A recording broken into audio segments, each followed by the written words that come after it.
Chapter 2, Call to a Spiritual Life.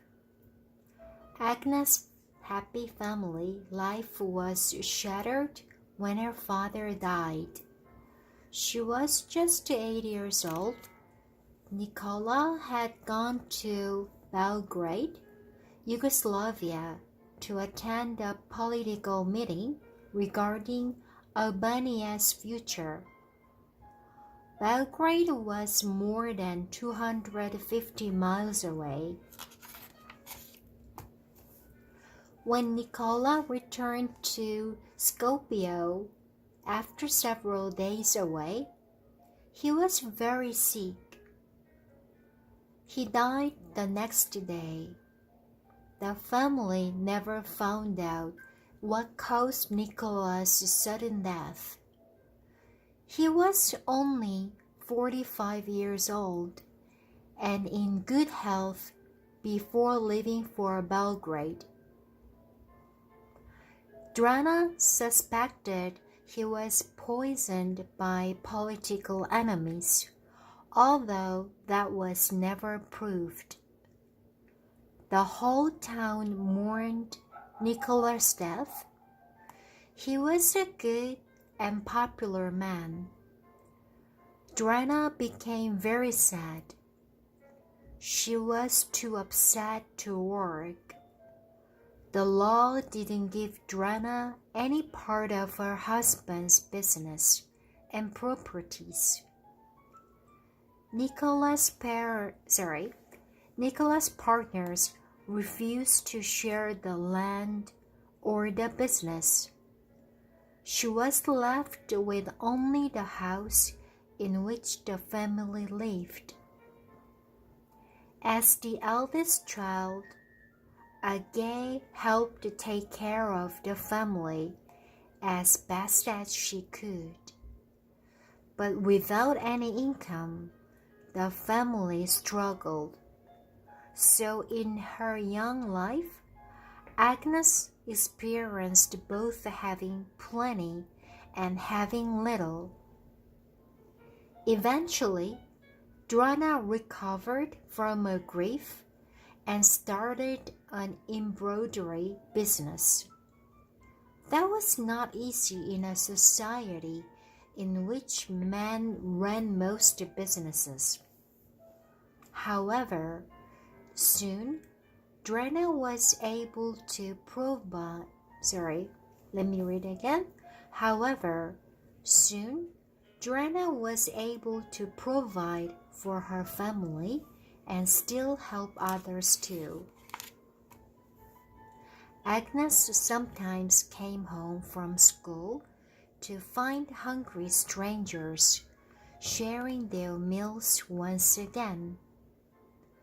Drana urged Agnes to see the face of Jesus in each of them. She was teaching Agnes to consider strangers as a living form of God on earth. The family members relied on their faith to get them through his difficult time. They began attending Mass at Sacred Heart almost every day.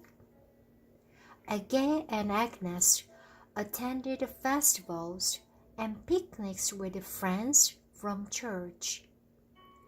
Agnes developed great respect for authority in her church. When Lazar grumbled about a strict priest at Sacred Heart, Agnes told him he mustn't. She said, "It is your duty to love him and give him respect." Agnes began helping the priests at Sacred Heart. One of them was Father Jambrikovs. He showed Agnes a magazine called Catholic Missions. It was filled with exciting stories and adventures of missionaries. Agnes loved the stories about people traveling to faraway places such as Spain and India to help people in need. Okay, let me skip this one. Every year, Agnes and her family went to the shrine of the Lady of Latinis with other people from their church. They believed the mountainous area of Montenegro was good for Agnes's physical health. They also believed it was good for their spiritual health. Agnes felt that when she was there, God was calling her to a spiritual life. She was certain He was asking her to serve others. When she was 12 years old, she told the mother about it.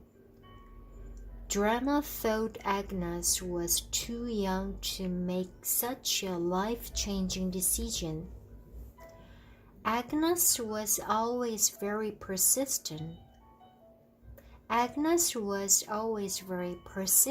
Though. When she put her mind to something, she didn't give up. By the time she was 14, Agnes was teaching Sunday school to children at church. Agnes also joined a group called the Agnes also joined a group called the Fidelity of the Blessed Virgin Mary, a Catholic society for young people to honor the Mother of Jesus, to pray, and to serve the poor. When Agnes was 18, she told Drana she was still interested in becoming a missionary nun.